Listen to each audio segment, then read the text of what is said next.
खबरों में आगे बढ़ते हैं और रुक करते हैं। इसी बीच एक बड़ी खबर संभल से आ रही है। संभल में बिजली चोरी पर प्रशासन का एक्शन देखने को मिला। बिजली चोरी को लेकर जगह जगह पर छापेमार कार्रवाई को अंजाम दिया गया पुलिस की तरफ से। मस्जिद और मदरसों पर हो रही थी बिजली सप्लाई। आपको बता दें कि कई मुस्लिम इलाकों में अभियान चलाया गया है। बिजली चोरी के कनेक्शन काटे गए हैं। कार्रवाई के दौरान ड्रोन से भी निगरानी रखी गई है। तो संभल में ये बड़ी कार्रवाई देखने को मिली है। बिजली चोरी का ये पूरा मामला है। हालांकि तमाम अधिकारी रात भर से अलग अलग जगहों पर दबिश दिए हैं और बड़ी कार्रवाई को अब तक अंजाम दिया जा चुका है। तो बिजली चोरी के कनेक्शन भी काटे गए हैं और साफ तौर पर जिस तरीके से बिजली चोरी की जा रही थी मदरसों और यहाँ पर मस्जिदों पर, और अब जो है इस पूरे मामले को लेकर बड़ी कार्रवाई करते हुए कई जगहों से कनेक्शन को भी काट दिया गया है। तो संभल का ये पूरा मामला है।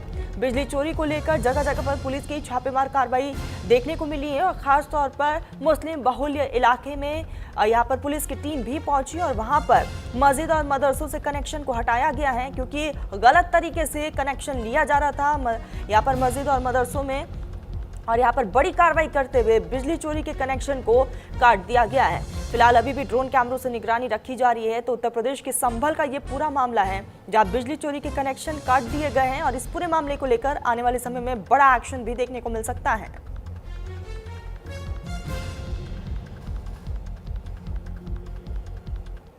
के कस्बा संभल है उस रायतरीन कस्बे में डीएम साहब के द्वारा एक गठित टीम जिसमें बिजली विभाग के, पुलिस विभाग के 8 थानों की फोर्स के साथ में चेकिंग की गई, जिसमें कई धार्मिक स्थलों की भी चेकिंग की गई जिसमें बिजली चोरी पाई गई। उसके अलावा कई बड़े बड़े 4 मंजिला मकानों के अंदर जहां डेयरी चल रही थी वहां पे भी चोरी पकड़ी गई। उसके अलावा ई रिक्शा चार्जिंग स्टेशन भी पकड़े गए हैं। इन सब लोगों के खिलाफ विधिक कार्रवाई सुनिश्चित की जा रही है और अब प्रॉपर एनफोर्समेंट है, इसको चेक किया जा रहा है। यहाँ पे 8 थानों की पुलिस फोर्स है, 5 सीओ और एक एडिशनल एसपी को तैनात किया गया। वहां पर बिजली चोरी का अभियान चलाया गया जिसमें कुल 7 टीम बनाई गई थी और एक दो जगह हालांकि काफी चोरी पकड़ी गई, लेकिन एक दो जगह ऐसी है जहां पर 50-60 घरों को एक साथ बिजली की सप्लाई हो रही थी। एक तरह से मिनी बिजली घर बनाया हुआ था और उस व्यक्ति पर पहले भी बिजली की एफआईआर दर्ज हुई थी और बहुत बड़ा जो तारों का एक तरह से जो सब जगह सप्लाई होता है वो भी मिला है और पूरा अंडरग्राउंड सिस्टम बना रखा था। वहाँ डेयरी इत्यादि भी उसी से चल रही है सब चीजें। तो उस पे सारे के सारे जो 2 मंजिल ऊपर की जो थी वो खुली नहीं थी, इस कारण से पता नहीं चल पाया। तो जितने भी इक्विपमेंट है उसके आधार पर दंड लगाया जाएगा और एफआईआर दर्ज कराई जाएगी। फिरोज आलम हमारे साथ जुड़ चुके हैं। फिरोज, बड़ी कार्रवाई को अंजाम दिया गया है, मुस्लिम इलाकों में प्रशासन की टीम पहुंची है, ताजा अपडेट दीजिएगा इस पूरे मामले को लेकर। जी, आपको बता दें जिस तरीके से जिला अधिकारी डॉक्टर राजेंद्र पेशिया और पुलिस अधीक्षक सहित बिजली विभाग के जो आला अधिकारी थे वो आधी रात के बाद यानी 3 बजे के बाद संभल के थाना नकासा क्षेत्र और रायसत्री के साथ साथ रायतरीन में पहुंचते हैं, जहां पर उनको चोरी यानी बिजली की चोरी की सूचनाएं मिल रही थी। तो इस पर आज बड़ा शिकंजा जिला प्रशासन और पुलिस प्रशासन सहित बिजली विभाग ने कसा है।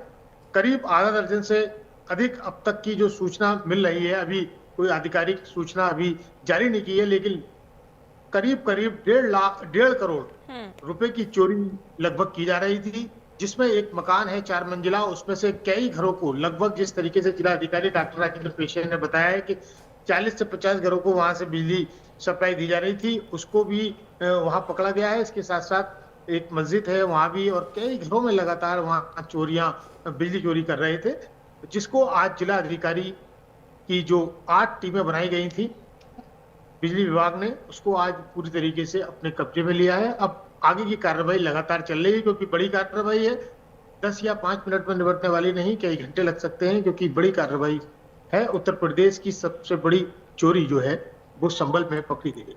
फिरोज, ये भी जानकारी दीजिएगा, क्योंकि कनेक्शन को तो कट कर दिया गया है, क्या चालानी कार्रवाई को भी अंजाम दिया जा रहा है?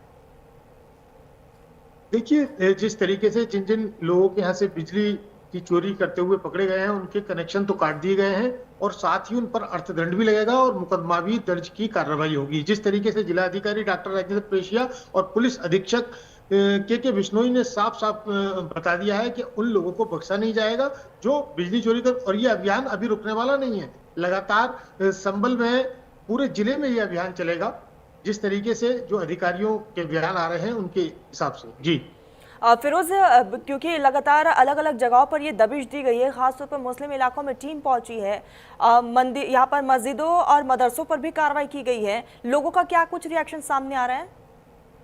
देखिए, जिस तरीके से लगातार, क्योंकि गलत काम करने वालों को बख्शा नहीं जाएगा, ये सीधा सीधा सरकार का भी निर्देश है और आदेश है। और इसके साथ साथ जो संभल के जिला अधिकारी हैं और पुलिस अधीक्षक हैं, उनका भी साफ साफ कहना है कि अगर कोई भी व्यक्ति गलत काम करते हुए पकड़ा जाएगा, उसको बख्शा नहीं जाएगा, चाहे वो किसी भी जमीन पर कब्जे का मामला हो या चोरी का हो या XYZ कोई भी काम हो, कोई गलत काम को किसी को नहीं बख्शा जाएगा। जैसे कि जीता जागता उदाहरण है, जिससे कि सलेमपुर गांव हाजीपुर में जो अवैध तरीके से सरकारी जमीन की भूमि पर मस्जिद का निर्माण किया गया था, उसको भी मस्जिद कमेटी के लोगों ने ही उसको स्वतः ही ध्वस्त कर लिया गया। लेकिन फिर भी जो जिला प्रशासन है उसकी तरफ से वहां भी कार्रवाई हो रही है। और जिस तरीके से 1.5 साल पहले बिजली चोरी का एक बड़ा खुलासा हुआ था, जिसमें भी 1.5-2 करोड़ रुपए की चोरी सामने आई थी, उसमें जिस तरीके से कि कह सकते हैं कि जो सांसद हैं जिया रहमान बर्ग, उनके घर पर भी बिजली का छापा पड़ा था और उनके खिलाफ भी मुकदमे दर्ज हुए थे। बहरहाल, लेकिन क्योंकि मामला उनका कोर्ट में चल रहा है तो वो एक अलग बात है। लेकिन फिलहाल जिस तरीके से देखने को मिला था कि सांसद के घर भी बिजली की टीमों का छापा पड़ा था। फिरोज, और क्या जानकारी मिल रही है? क्या अभी भी अलग अलग जगहों पर दबिश दी जा सकती है प्रशासन की तरफ से? देखिए, जिस तरीके से जिलाधिकारी डॉक्टर राजेंद्र पेशे ने साफ किया था कि उनकी जो 12 टीमें गठित हुई थी, वो लगातार सुबह से ही दबिश दे रही थी, छापे मार रही थी। अब फिलहाल जो है, क्योंकि आगे की कार्रवाई पड़ी है, तो इसलिए अभी छापेमारी जो है फिलहाल रुकी हुई है। और जो आगे की कार्रवाई है उस पर पुलिस और प्रशासन के साथ साथ जो बिजली विभाग के अधिकारी हैं और जो टीमें बनाई गई थी, वो टीमें अपना काम कर रही हैं अभी, क्योंकि जिला जी अपनी बात को कंप्लीट करिएगा फिरोज, आप क्या कह रहे थे? जिस तरीके से जिला प्रशासन कुछ चीजों को सामने नहीं लाना चाहता है कि जब पूरी कार्रवाई हो जाएगी तो उसको सामने लाया जाएगा। बिल्कुल, देखने वाली बात यही होगी कि इस पूरे मामले को लेकर आगे क्या कुछ एक्शन होता है। नजरें आप बनाए रखिएगा। फिलहाल के लिए बहुत शुक्रिया तमाम जानकारी के लिए।